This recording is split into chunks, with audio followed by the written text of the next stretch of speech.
Let's continue. Here for the Davis-Meyer hash function, also we have a bit string x and the in bit with the hash code of the x. Input x is divided into k bit blocks where k is the k size and padded if necessary to complete last block. Denote and the padded message consisting of t qubit blocks, x parameterized by 1, x parameterized by 2, etc. A constant n bit initial value must be pre-specified, and the output h in the output we will have a hash function h. And also for kernel hash we have this scheme.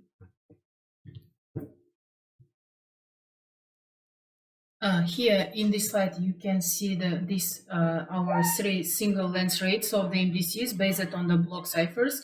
And here you can see the algorithms of these three types of the hash functions. And in the output, we will have this kind of three hash functions. Also, we have a compression function. Here, if we look at these algorithms, we can see this kind of thing that the Davis-Meyer hash might be viewed as a dual of the Meyer Osis hash, in this sense that the X and the H play reversed roles. When this is used as a block cipher in Davis-Meyer, the input is processed in 58-bit blocks, whereas the Myers and the Fresnel process 64-bit blocks.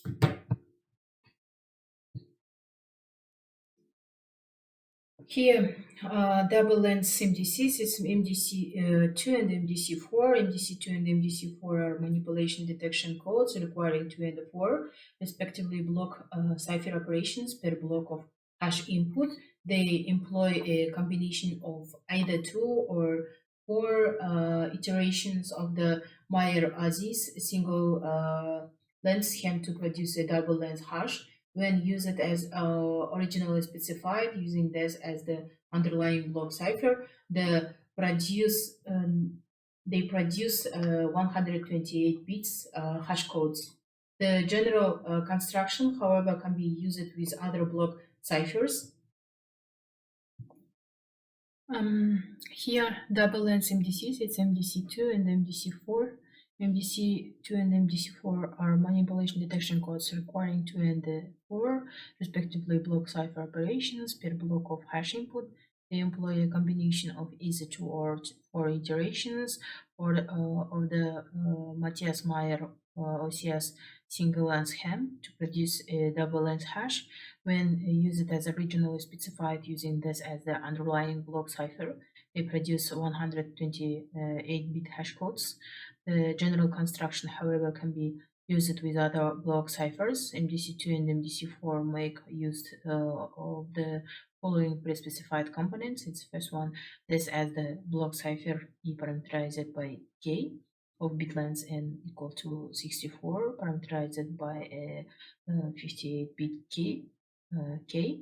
Two functions G and G, which map 64-bit values U to suitable 56-bit desk keys as follows. For U and U1 in U2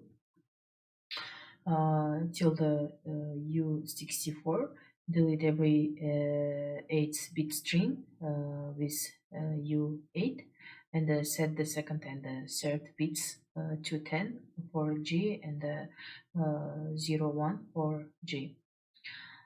Here you can see the MDC specified this MDC2 illustrated in figure 9.4.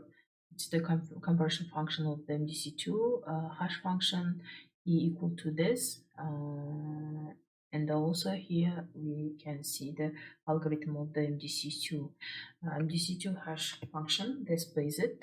It's the input is the x of bit length r equal to 64 t or t larger than the equal to 2, output will be the 128-bit hash code of X.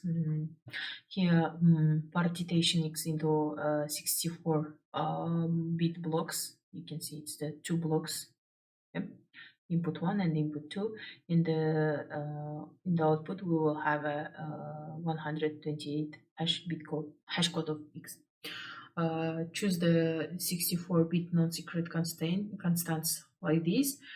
Symbol, the same constants must be used for MDC verification from a set of recommended prescribed values. Default set of the described values is hexadecimal, and for this symbol, we will have this kind of value. For the second one, we will have this kind of value.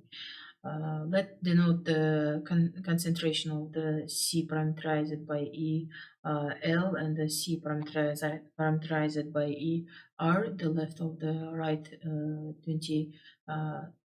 32-bit values of C. The output of the h function will be the h parameterized by t, defined as follow. E will be the between the 1 and the t, and also we'll have this kind of hash function. Yeah. Here in this algorithm, padding may be necessary to meet a bit length constraint on the input X. In this case, an ambiguous padding method may be used, possibly including MD strengthening. MDC4 is constructed using the MDC2 compression functions. One iteration of the MDC4 compression function consists of two sequential executions of the MDC2 compression functions, where the two 64-bit data inputs to the first MDC2 compression are both of the same next 64-bit message block. The keys of the first MDC2 compression are derived from the outputs chaining variables of the previous MDC4 compression. The keys for the second MDC2 compression are derived from the outputs of the first MDC2 compression, and the two 64-bit data inputs for the second MDC2 compression are the inputs from the opposite sides of the previous MDC4 compressions. Here also we can talk about the customized hash functions based on the MDC4. Customized hash functions are those which are specifically designed from scratch for the explicit purpose of hashing, with optimized performance in mind, and without being constrained to reusing existing system components such as block ciphers or modular arithmetic. Those having received the greatest attention in practice are based on the MD4 hash functions.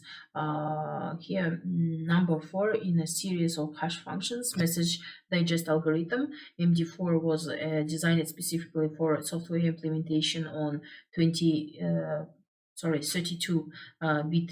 machines. Security concerns motivated the design of MD5 shortly thereafter as a more conservative variation of the MD4.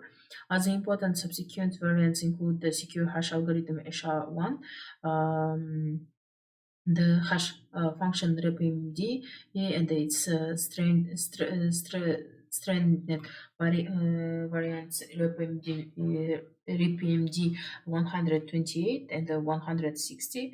Parameters for these hash functions are summarized in this table, and here you can see the blocks within the corresponding compression functions and the specified test vectors for the subset of these hash functions.